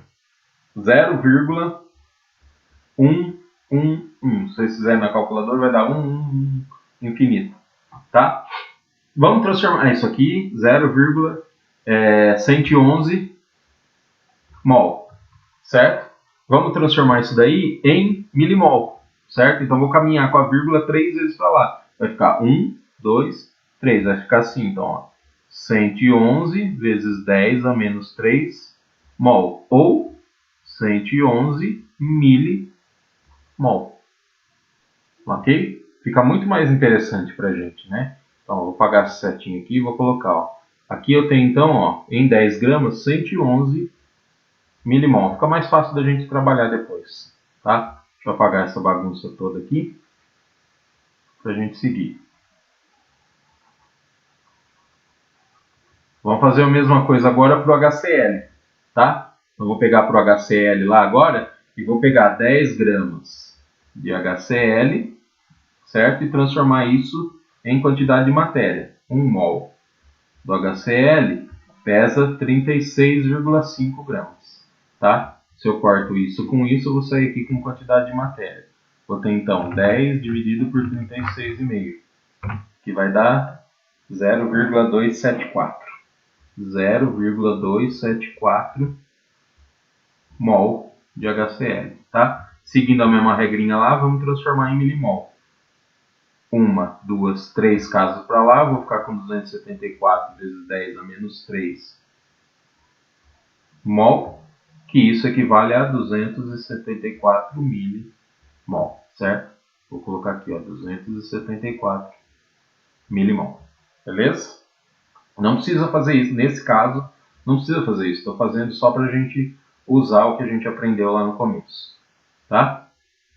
Bom, agora então a gente tem as relações de quantidade de matéria que foram fornecidas pela reação, certo? Eu precisava ter, para a reação ser estequiometricamente correta, as relações de 2, 5 e 6. Não precisa ser 2, 5 e 6. Pode ser 1, 2,5 e 3. Pode ser 4, 10 e 12. Sejam proporcionais, tá? Mas, se acontecer essa proporcionalidade, eu vou ter uma reação estequiométrica, ocorrendo 100%. Quando eu não tenho isso, eu tenho alguém que vai limitar essa reação. Quem, nesse caso, vai limitar essa reação? Certo? Bom, vamos fazer a mesma coisa que a gente estava fazendo anteriormente, tá? Vamos pegar um produto aqui e vamos calcular o quanto a gente produziria para cada um desses reagentes, tá? Para cada uma dessas quantidades do reagente. Então, fixei aqui o cloreto de manganês, tá? Lembrando que tem o 2 aqui na frente que a gente vai ter que usar ele, tá?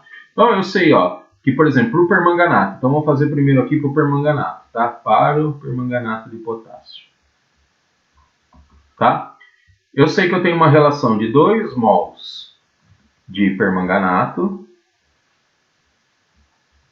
para 2 mols do cloreto de manganês. Se eu tiver 2 mols de permanganato para reagir, desde que os outros reagentes não me limitem, eu vou produzir 2 mols de cloreto de manganês. Mas eu não tenho exatamente isso, eu tenho 63,3 milimol desse cara. Quanto que eu vou produzir desse cara aqui? Tá? Vamos ver se o milimol vai facilitar a nossa vida ou vai complicar agora. Tá? Vamos lá. X vai ser igual a 63,3 dividido por 2. Certo? Posso fazer isso? Exatamente desse jeito que eu fiz? Não. Eu teria que transformar milimol em mol ou vice-versa. Tá? Como é uma relação estequiométrica aqui, deixa eu só voltar um pouquinho então para a gente falar um pouquinho sobre isso. Tá? Vou apagar aqui essa linha de baixo para ficar mais claro, senão vai bagunçar a cabeça de vocês. Se eu tenho 2 mols para 2 mols, eu também posso falar que eu tenho 2 milimol desse cara para 2 milimol desse cara aqui. Certo? E aí sim, agora eu vou usar o 63, tá? 63,3 milimol para X. Beleza?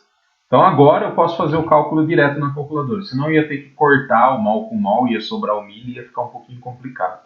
Então vai dar 63,3 vezes 2 dividido por 2, né? Nem precisava fazer na calculadora. Vai dar 63,3. Certo? Se eu tenho a mesma relação aqui. Então o X aqui para mim, ó, vai ser igual a 63,3 milimol de cloreto de manganês, que é o produto que eu estou fixando. Tá? Vamos fazer agora aqui para o ácido oxálico. Então eu vou ter, já vou fazer direto em milimol, tá? 5 milimol de ácido oxálico formam 2 milimols do cloreto de manganês. Tá? Se eu tiver 111 milimol desse cara aqui, quanto que eu vou formar aqui? Eu vou ter que fazer, vou chamar de Y, né? Para não ficar confuso. Y vai ser igual, agora sim vou ter que fazer a continha. 111 vezes 2 dividido por 5. Vai ser igual a 44,4.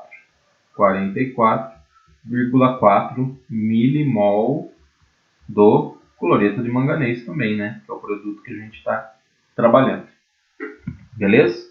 Vou fazer aqui, em cima então agora para o HCl. Tá? Mesma continha.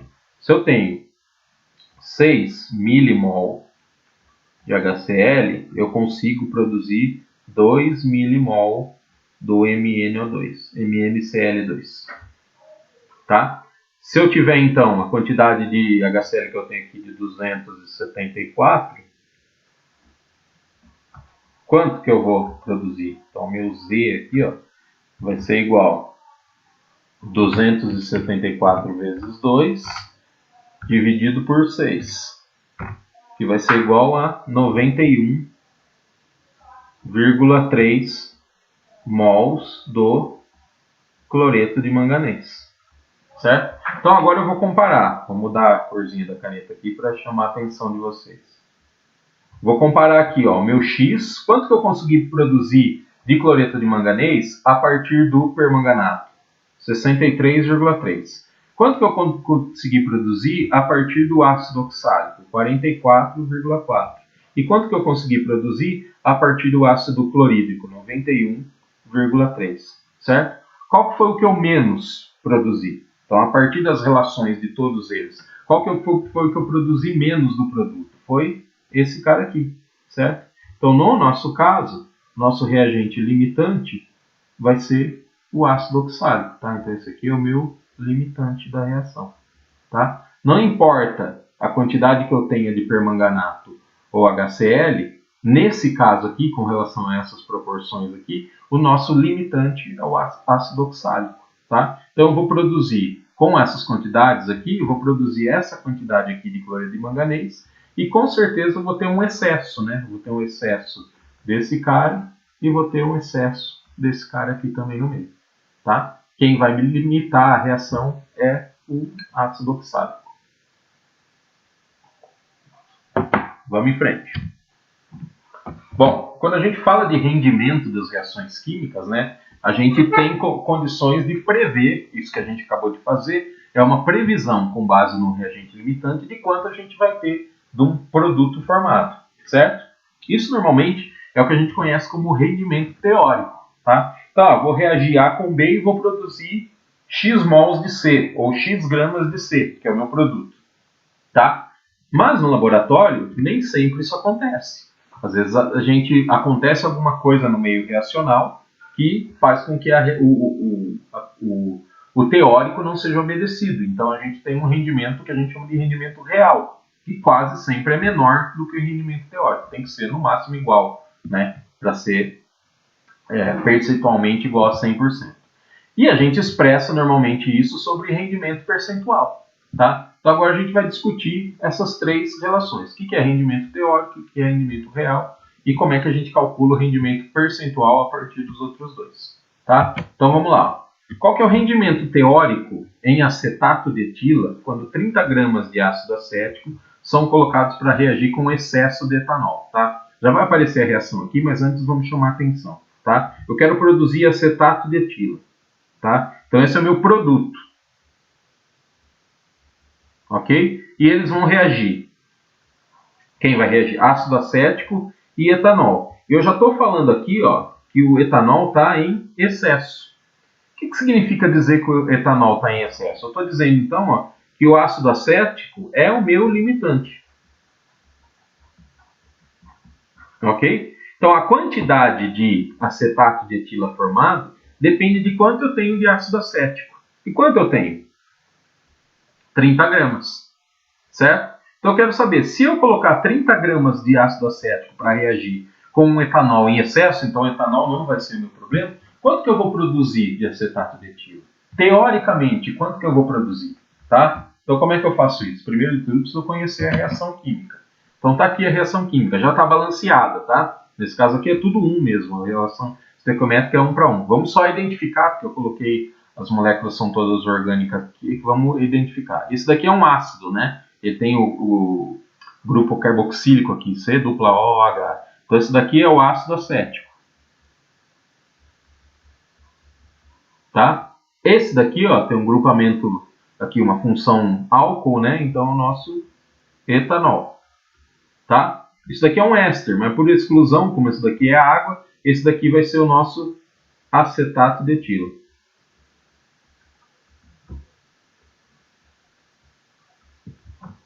Tá? Então a reação de um ácido com um álcool dá como resultado um éster, que nesse caso aqui é o acetato de etilo. Tá? Então, ó, 1 mol desse cara reage com 1 mol desse cara para formar 1 mol desse cara. Isso é o que importa para a gente por enquanto. Tá? Eu sei que esse cara aqui está em excesso. Tá? Vou fazer melhor aqui. Esse aqui está excesso. Então, eu tenho mais de 1 mol aqui e ele não vai ser meu problema, tá? Se fosse o caso de reagir 1 mol, tá? Então eu não preciso me preocupar com ele, eu preciso olhar para esse cara aqui e preciso olhar o quanto de produto eu vou formar, tá? Então vamos fazer aqui, ó, 1 mol de etanol, vou escrever assim para ficar mais fácil para a gente, vai reagir para formar 1 mol do acetato de etilo, tá? Esse tem que escrever. 1 mol do acetato de etilo, tá? Só que eu não tenho 1 mol. Eu tenho quantos mols eu tenho desse cara aqui? Não sei. Eu estou dando em massa. Então eu preciso primeiro de tudo transformar essa massa em mol, certo? Então, ó, esse ponto de interrogação aqui, ó, ele vai partir do 30 gramas. Vamos fazer no cantinho aqui, ó, a parte, né? Então eu tenho assim, ó, 30 gramas de ácido acético, tá? Opa, eu fiz confusão aqui, né? Deixa eu voltar. Aqui não é etanol não, aqui é ácido acético, tá? Vou apresentar assim, ácido acético, tá? Como tem um H+, é ácido. 30 gramas do ácido acético, eu preciso transformar isso daqui em mol. Então, eu sei, 1 mol desse cara pesa 60 gramas, tá? Já peguei lá no Google. Aí eu cortei aqui gramas com gramas e vou sair aqui com a quantidade de matéria, tá? Então vai ser 30 dividido por 60, isso daqui vai ser igual a 0,50 mol, certo? Já fiz a continha aqui. Então esse meu ponto de interrogação aqui, ó, é 0,50 mol. Se eu tiver 0,50 mol desse cara aqui, quanto que vale esse X? 0,50 mol, tá? Então, os 30 gramas de ácido acético representam em quantidade de matéria meio mol, tá? E se 1 mol de ácido acético forma 1 mol de acetato de etilo, meio mol de ácido acético vai formar meio mol de acetato de etilo, tá? Beleza. Agora eu preciso fazer a relação inversa. Como o rendimento é com base na massa, eu preciso fazer a relação inversa, transformar mols de acetato de etila em massa de acetato de etila, tá? Então eu vou fazer aqui, ó. Então eu sei que eu tenho 0,50 mol do acetato de etila e eu quero transformar isso em massa. Então eu sei que 1 mol desse cara pesa, deixa eu olhar aqui, que eu acho que eu tenho essa massa molar, tá? 88,1. 88,1 gramas do acetato de etila. Então, mol de acetato de etila, corta com mol de acetato de etila, eu vou fazer essa conta aqui, certo? Essa continha aqui vai dar metade disso daqui, que é 44,05 gramas, certo? Deixa eu apagar isso aqui.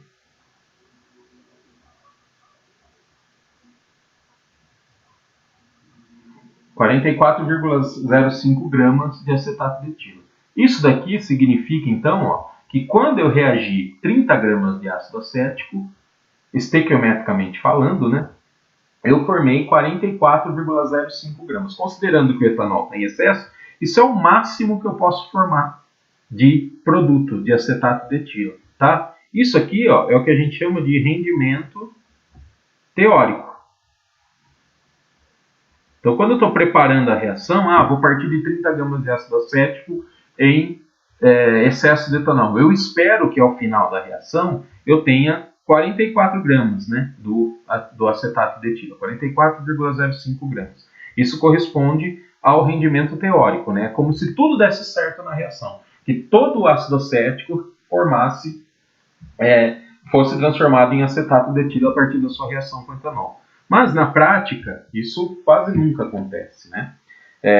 Por exemplo, a gente pode ir para o laboratório e obter somente 26 gramas do acetato de etila, tá?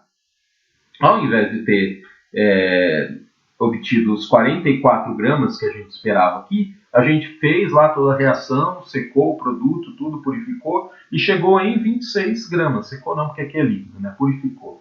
E chegou em 26 gramas de acetato de etila, tá? Isso daqui é o que a gente chama de rendimento real. É o que realmente eu produzi no laboratório, tá? E agora eu posso fazer uma relação entre o rendimento teórico e o rendimento real, que é o que eu chamo de rendimento percentual. Então, o rendimento percentual, ele nada vai ser do que a relação entre o rendimento real, tá? E o rendimento teórico. Como eu quero expressar isso não numa fração, mas em percentual, eu vou multiplicar isso por 100%, tá? Isso vai dar para mim, então, ó, qual que é a porcentagem de eficiência da reação que eu promovi, tá? No nosso caso, o nosso rendimento vai ser igual a, faço ali embaixo depois, 26 gramas dividido por 44,05 gramas. Não estou respeitando os significativos, mas tudo bem.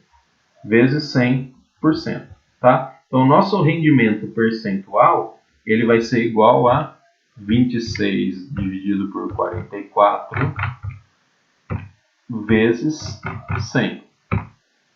59 vai ser igual a 59%. certo? Então, o que significa? Eu fiz a reação para produzir 44 gramas de acetato de etilo, só produzi 26. Qual foi a eficiência da minha reação? Isso eu expresso, então, na forma do meu rendimento percentual. E, nesse caso, nosso rendimento percentual foi de 59%. Ok? É muito comum, quando a gente faz uma reação química, expressar o seu rendimento percentual. Tá? A partir, obviamente, do rendimento teórico e do rendimento real. Vamos seguir. Bom, vamos falar de uma sequência de cálculos agora que a gente tem que prestar muita atenção, porque agora vai envolver cálculos estequiométricos para materiais. Tá? O que eu quero dizer com isso? Vamos tentar descrever um pouquinho qual que é a situação aqui. Um material, a gente sabe, então ele vai ser composto por várias substâncias, ou pelo menos mais de uma substância. Tá? E normalmente é interessante para a gente expressar quanto eu tenho de uma substância com relação a um dado material. Tá? A gente já viu isso lá atrás e a gente chamou isso de fração em massa. Tá? Massa da substância com relação à massa do material. Tá? Quando a gente expressa isso, a gente está falando do teor. Tá? A concentração em massa a gente pode chamar também. Tá? Mas isso era simples quando eu já dava lá para vocês o material e a substância. Mas normalmente a gente precisa envolver isso também em reações químicas. Então como é que a gente faz? Como é que a gente considera o teor de uma substância em um dado material quando a gente está falando de uma reação química? Tá? Bom, vamos ao exemplo. Ó, é isso mais ou menos que eu quero dizer. Qual a fração percentual em massa? Tá? Então vamos traduzindo aqui. Ó. Qual que é a fração percentual em massa? Vou pular essa simbologia aqui, eu volto a falar depois. De carbonato de cálcio numa dada amostra de calcário. Então, primeiro a gente precisa diferenciar. Tá? Então, eu quero saber, ó, quanto que eu tenho de carbonato de cálcio no calcário. Tá? Primeiro, qual que é a definição? Calcário é o próprio carbonato de cálcio. Mas, na natureza, por exemplo, a gente não vai ter calcário 100% puro. Eu não vou pegar lá uma certa quantidade de calcário e falar, ó, aqui eu só tenho carbonato de cálcio. Eu tenho impurezas, eu tenho outras substâncias que compõem aquele material que eu estou chamando de calcário. Tá? Eu não posso garantir que eu tenha 100%. Raramente eu vou ter 100%, tá? De pureza. Na natureza, principalmente. Tá? Então eu estou chamando de calcário aquela massa que eu peguei ali da natureza. Certo? E eu sei que majoritariamente eu vou ter carbonato de cálcio, mas eu quero saber quanto que eu tenho. E eu quero expressar isso em massa. Fração percentual em massa. Tá? Então eu quero saber quanto de carbonato de cálcio eu tenho naquela massa de calcário que tem algumas impurezas lá. Tá? De certa forma eu quero saber a pureza do calcário. Tá? Como é que eu faço isso? Eu posso fazer a partir de uma reação química. Eu posso pegar uma massa do calcário e reagir com HCl. Tá? Qual que é o outro detalhe aqui? Ó? Excesso de HCl. Por que isso é importante? Porque eu vou reagir carbonato de cálcio, né, que é o constituinte majoritário do calcário, com HCl para produzir CO2. E eu vou medir o volume de CO2 produzido. Eu estou falando então do nosso produto. Então, eu vou ter como reagente, deixa eu pôr a reação aqui para ajudar a gente, já está balanceado também. Eu vou ter então ácido clorídrico reagindo com carbonato de cálcio para formar tudo isso daqui. Tá? Um dos produtos é o CO2, é o que me interessa. E eu vou coletando, então, o volume de CO2 que eu vou produzir aqui. E peguei isso aqui em litro. Certo? Eu não posso, como o que me interessa é falar sobre a pureza do carbonato, mais especificamente a fração percentual em massa de carbonato de cálcio no calcário, eu não posso deixar com que o HCl seja o reagente limitante. Eu preciso que todo o calcário, ou todo o carbonato de cálcio contido no calcário, reaja. Se o HCl for limitante, vai sobrar carbonato de cálcio sem reagir. E aí eu vou produzir CO2 a menos e vou inferir sobre um teor que não é verdadeiro. Tá? Então, o HCl tem que estar em excesso. Então, eu estou garantindo já que o carbonato de cálcio, aqui, ó, vou escrever aqui para não prejudicar muito o nosso entendimento depois, é o reagente limitante. Então, agora eu não me preocupo mais. Tá? Eu sei que quando eu falo isso, eu estou falando que todo o carbonato de cálcio contido no calcário vai reagir com HCl, porque eu coloquei HCl em excesso, vai de sobra, tá? Para garantir que todo o carbonato de cálcio reaja, tá? Bom, reagir lá todo o carbonato de cálcio com HCl, esse cara sobrou, não tem importância, produzir CO2. Quanto que eu produzi de CO2? 2,18 litros, tá? Ah, tem um detalhezinho aqui, na CPTP, tá? Normalmente no ensino médio a gente fala CNTP, né? Condições normais de temperatura e pressão. Aqui, sendo um pouquinho mais rigoroso, a gente vai dizer condição padrão de temperatura e pressão, tá? Significa dizer uma temperatura de 25 graus Celsius, tá? E uma pressão de 1 atmosfera, tá? Que é o padrão para a gente fazer esse tipo de cálculo. Por que eu estou precisando dessa informação? Daqui a pouco vai ficar mais claro, tá? Ok, então vamos lá. Eu sei então que eu tenho, como esse cara aqui está em excesso, eu não preciso olhar para ele, eu preciso olhar para o carbonato de cálcio. Eu sei que 1 mol do carbonato de cálcio forma 1 mol de CO2, tá? Mas qual a informação que eu tenho? Eu tenho, faltou falar um pouquinho aqui, ó. Eu tenho 10 gramas da amostra, certo? Só que dessas 10 gramas aqui, eu sei que eu tenho um reagente impuro, que não tem só carbonato de cálcio. Porque senão eu já saberia a fração percentual em massa, que seria 100%. Se dos 10 gramas do calcário, 10 gramas são carbonato de cálcio, eu tenho uma fração percentual de 100%, certo? Como eu sei que o meu reagente é impuro, eu estou fazendo essa reação para descobrir qual que é a pureza dele, tá? Então 10 gramas aqui é da amostra de calcário, tá? Mas nem toda a quantidade em massa aqui é de carbonato de cálcio. Posso ter outras impurezas que não me interessam o que é. Beleza? Então tá, qual que é a informação que eu tenho então? Quem é o produto da reação após todo o carbonato de cálcio contido na amostra de calcário ter reagido? CO2. Eu recolhi o volume de CO2, tá? E agora eu vou ter que inferir isso para chegar lá na massa de carbonato de cálcio. Como é que eu vou fazer isso? Qual que é o caminho que eu tenho que percorrer? Bom, estou partindo do volume de um gás, tá? A gente pulou o capítulo de gás, eu vou voltar a falar um pouquinho dele nas próximas aulas, mas em função dessa condição aqui, ó, das condições padrão de temperatura e pressão, a gente estabelece o volume de 1 mol para qualquer gás, tá? Qualquer gás, nas condições padrão de temperatura e pressão, 1 mol de um gás, ele vai ter 22,71 litros. Ok? Essa é a condição para qualquer gás. Nas condições padrão, certo? 1 mol de gás vai ter 22,71 litros. Se o CO2 é um gás e a gente está falando que a gente está na condição padrão, a gente vai então trabalhar com essa relação aqui, certo? É a primeira que eu vou usar então, tá? Eu vou usar essa relação aqui para transformar volume de CO2 em mol de CO2. E aí já vai me ajudar demais, tá? Então 1 mol de gás, vou aproveitar aqui então onde está escrito gás. Deixa eu apagar aqui. Vou colocar 1 mol de CO2, já que ele também é um gás, certo? Tem 22,71 litros. Se eu tiver 2,18 litros, quantos mols de CO2 eu vou ter? Vou fazer aqui, ó.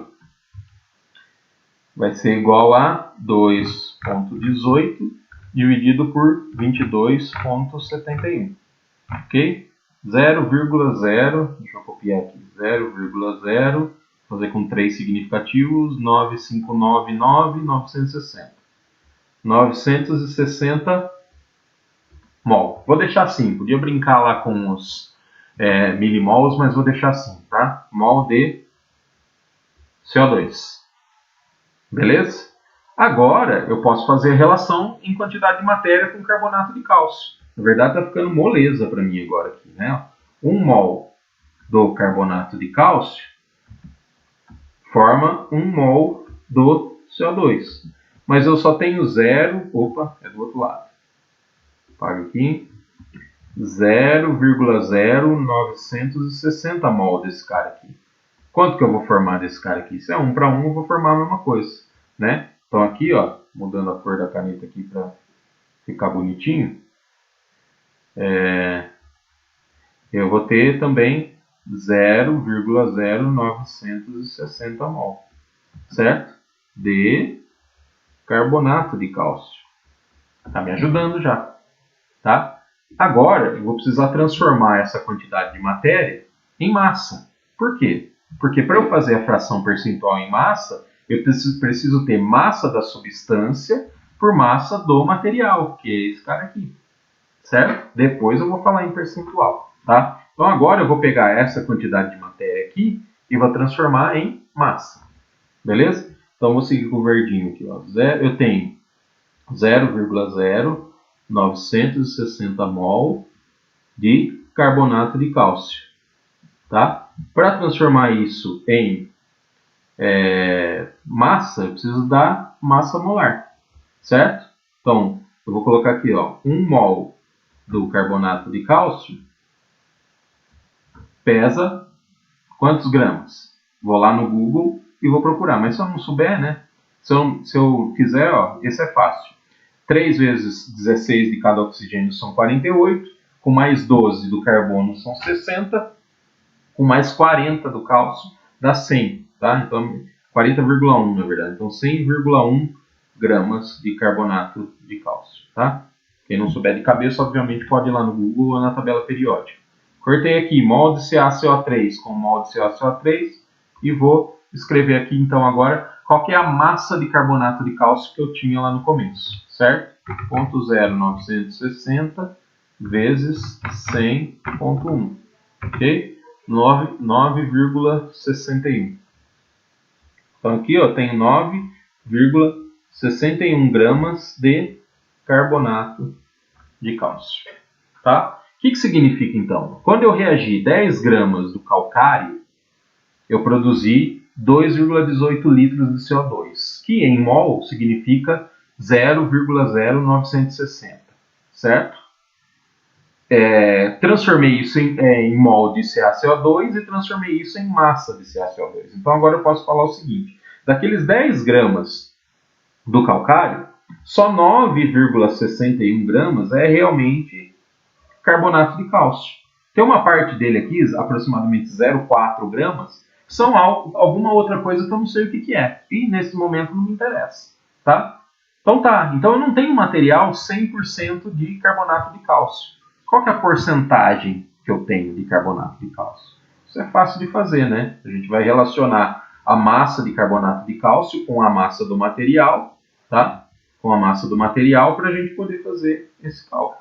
Vou pôr azul aqui que o verdinho ficou meio ruim de ver, tá? Então vamos lá, ó. A fração percentual em massa, agora eu volto lá para falar dessa simbologia aqui. Nada mais é do que expressar a teor de uma substância em um dado material em porcentagem. Mas essa porcentagem ela pode ser volume, ela pode ser massa-volume, que são as mais comuns de aparecer, e pode ser massa por massa. Então, quando eu escrevo assim, eu estou falando que o meu resultado é a porcentagem de uma substância com relação ao material, a relação da massa da substância com a massa do material. Tá? Então, a porcentagem massa aqui vai ser igual aos 9,61 gramas de carbonato de cálcio dividido pelos 10 gramas do calcário. Tá? Isso daqui multiplicado por 100% para dar em porcentagem. Então, porcentagem massa de CaCO3 vai ser igual a 9 pontos, nem precisava fazer, né? Mas vamos lá, dividido por 10 vezes 100, igual a 96,1%. Ou seja, a pureza desse calcário é de 96,1%. Ou melhor, o teor de carbonato de cálcio na amostra de calcário é igual a 96,1% em massa. Tá? A porcentagem em massa de carbonato de cálcio no calcário é de 96,1%. Beleza? Ficou meio bagunçadinho aí, mas acho que dá para entender. Última parada, tá? Rendimento teórico a partir do teor. Ou seja, então agora a gente sabe que a gente tem um material que não é puro e eu vou querer calcular o quanto que eu vou produzir de um certo produto a partir de um material que eu sei que não é 100%. Tá? Como é que eu faço esses cálculos? Vamos lá. Vamos usar ainda o calcário aí para falar um pouquinho disso. Calcário normalmente é utilizado na produção de cal virgem, que é o óxido de cálcio, tá? Essa molécula aqui, o óxido de cálcio. Isso é feito por calcinação. Calcinação é uma queima a temperatura alta, tá? Qual que é a massa de cal virgem, ou seja, do óxido de cálcio, que pode ser obtida se eu calcinar 1 tonelada de calcário? Mas esse calcário não é 100% puro, ele é aquele do exercício anterior. Ele tem 96,1% massa-massa, tá? Como é que eu faço isso? Primeiro de tudo, conhecer a reação química, tá? Então eu tenho carbonato de cálcio produzindo óxido de cálcio mais CO2, tá? Isso é feito por calcinação, normalmente a gente bota um triângulo aqui, ó, para falar que isso está sendo queimado, tá? Então quando aparecer uma reação assim, ó, que tem um triângulo, significa que é uma queima, tá? Então carbonato de cálcio, após a calcinação, forma óxido de cálcio e libera CO2, tá? Como é que eu vou chegar então? Enquanto eu quero saber qual que é a massa desse cara aqui que eu vou produzir, tá? A partir de 1 tonelada de calcário que tem esse teor aqui, tá? Bom, vamos primeiro fazer a relação que a gente tem aqui, 1 tonelada com esse teor. Qual que é a massa, então, realmente de carbonato de cálcio que eu tenho? Esse é o primeiro passo. A partir daí, o resto fica parecido com o que a gente já viu, tá? Mas a gente vai ter que, então, relacionar 1 tonelada de calcário com o teor de carbonato de cálcio, sendo igual a 96,1%, tá? Então, ó, primeiro de tudo, 1 tonelada são 1.000 quilos, né? Para a gente não se perder. Beleza? Vamos ficar com os quilos primeiro, depois a gente vai ter que provavelmente trabalhar com gramas, mas vamos lá, tá? Ou se a gente quiser, vamos fazer assim já, né? 1 tonelada é igual a 1.000 quilos, né? 1 quilo é igual a 1.000 gramas, tá? Então, ó, 1 tonelada igual a 1.000 quilos, 1 quilo igual a 1.000 gramas. Então significa que se eu quiser falar em tonelada, transformar em grama, eu vou ter 10 a sexta gramas, tá? Então 1 tonelada equivale a 10 a sexta gramas, tá? Vou guardar essa informação aqui, ó, para a gente já trabalhar com esse valor, tá? Não sei se de forma direta, mas daqui a pouco a gente vai ter que usar, tá? Então, ó, se eu pegar aqui 1 tonelada de calcário e eu falar que isso tem 96,1% de pureza em termos de carbonato de cálcio, eu consigo falar qual que é a massa de carbonato de cálcio que eu tenho, tá? Então, vou falar assim, ó, se eu tivesse 100% de carbonato de cálcio numa tonelada, eu ia ter 1.000 quilos, vamos fazer em gramas, não, vai ser difícil de trabalhar depois, 1.000 quilogramas, certo? Se eu tivesse 100%. Mas eu não tenho 96,1% de carbonato de cálcio nesse calcário. Quanto que isso vale? Tá? Isso daqui, ó, fazendo continha rápido, vai ser igual a 961 quilogramas. Certo? Vou acabar nem usando aquela relação, mas está tudo bem. Então eu tenho, ó, 961 quilogramas de carbonato de cálcio. Tá? E eu quero saber que depois que eu queimar isso, então, ó, não tenho 1.000 quilos. Tá? Tenho 961 quilogramas. Quanto que eu vou produzir de óxido de cálcio? Tá? Bom, primeira coisa que a gente aprendeu. Eu não posso trabalhar com massa quando eu estou falando. Aqui a reação está balanceada, né? Tem um aqui. Mas eu estou falando de 1 mol de carbonato de cálcio para 1 mol de óxido de cálcio. Se eu estou com massa de carbonato de cálcio aqui, eu vou ter que transformar isso em quantidade de matéria, certo? Se eu tenho 900, vou só melhorar um pouquinho aqui para mim, tá? Se eu tenho 961 quilogramas de carbonato de cálcio, tá? 1 quilograma equivale a 1.000 gramas, certo? Então eu posso escrever esse número aqui, ó, como sendo o seguinte: 961 vezes 10 a terceira gramas, já que isso daqui significa 1.000, certo? De carbonato de cálcio. E aí eu posso fazer a relação com a massa molar, porque eu sei que 1 mol de carbonato de cálcio pesa, a gente já viu anteriormente lá, 100,1 gramas, tá? Eu transformei a massa aqui de quilograma para grama para poder cortar aqui, ó, grama com grama, certo? Aí eu vou ficar então com essa continha aqui, ó, 961 vezes 10 a terceira, tá?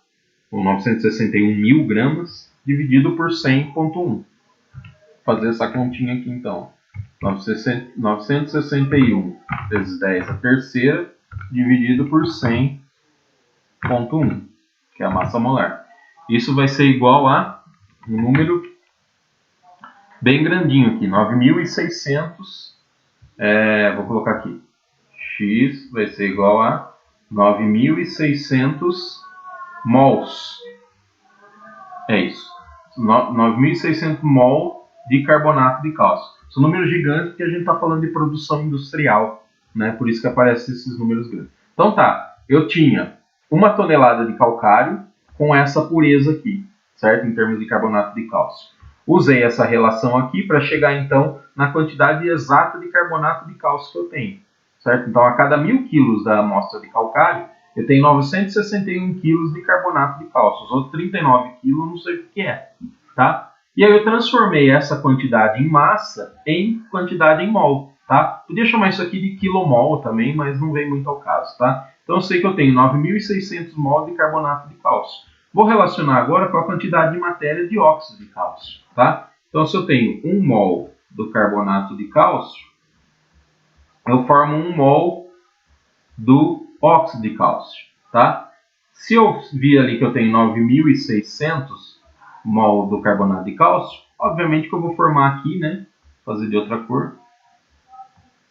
9.600 mol do óxido de cálcio, tá? Então, a partir de 1 tonelada do calcário, eu consigo produzir 9.600 mol de óxido de cálcio. Vou fazer o caminho inverso agora, né? Que eu estou falando aqui, qual a massa, né? Quero saber qual que é a massa aqui de cal virgem produzido. Então, agora eu vou voltar aqui a esse valor e transformar ele em massa, tá? Então, 1 mol do óxido de cálcio pesa quantos gramas? 16 desse com 40 desse é igual a 56, tá? 56 gramas do óxido de cálcio. Beleza? Corto o mol do óxido de cálcio com o mol do óxido de cálcio. Isso aqui vai me dar já a quantidade em gramas, tá? Vai me dar um número esquisito, mas depois a gente conserta aí. 9.600 vezes 56. Vai ser igual a 537.600. Opa, deixa eu consertar aqui. 537.600 gramas. Tá? Obviamente que a gente não expressa esse número assim, e também eu quero expressar com 3 algarismos significativos por conta da massa molar. Tá? Então isso daqui vai ser igual a 538 quilogramas. Tá? Ou seja, 537,6, 538 quilogramas de de óxido de cálcio, que é o cal virgem. Tá? Então, recapitulando. A partir de 1 tonelada de calcário que tem essa pureza aqui, eu consigo produzir 538 kg de óxido de cálcio, levando em conta a relação estequiométrica e a pureza, o teor, né, do reagente principal aqui, que é o carbonato de cálcio. Esse aqui é o meu rendimento teórico, né? Na prática, eu posso ter um valor inferior a esse e aí calcular a porcentagem, o rendimento percentual a partir de quanto eu produzi na prática.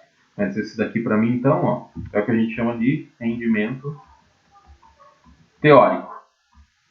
Ok? É isso, gente. Terminamos aqui, então, uma suada, né? Bastante coisa, bastante informação. Obviamente que eu vou falando aqui, ó, vocês vão pausando, vão tentando fazer exercício e tal. Peguem os exercícios do livro lá para estudar, tá? Dos cálculos básicos da química. Esse daqui é o capítulo 8 do livro, tá? A gente varreu o capítulo inteiro, exceto uma partezinha que falava de gases, que eu pulei para falar depois. Basicamente a gente vai falar tudo junto quando falar de gases, tá? Então eu pulei as relações que envolviam reações em meio gasoso, tá? Pegue um exercício lá, se precisar da nossa ajuda, pede ajuda lá no Teams ou por e-mail, tal, entre em contato com a gente. Já coloquei a atividade 2 lá no Teams para vocês executarem, né, e entregar para a gente. Tem informações lá. Então é isso, a gente para por aqui. Valeu, até a próxima.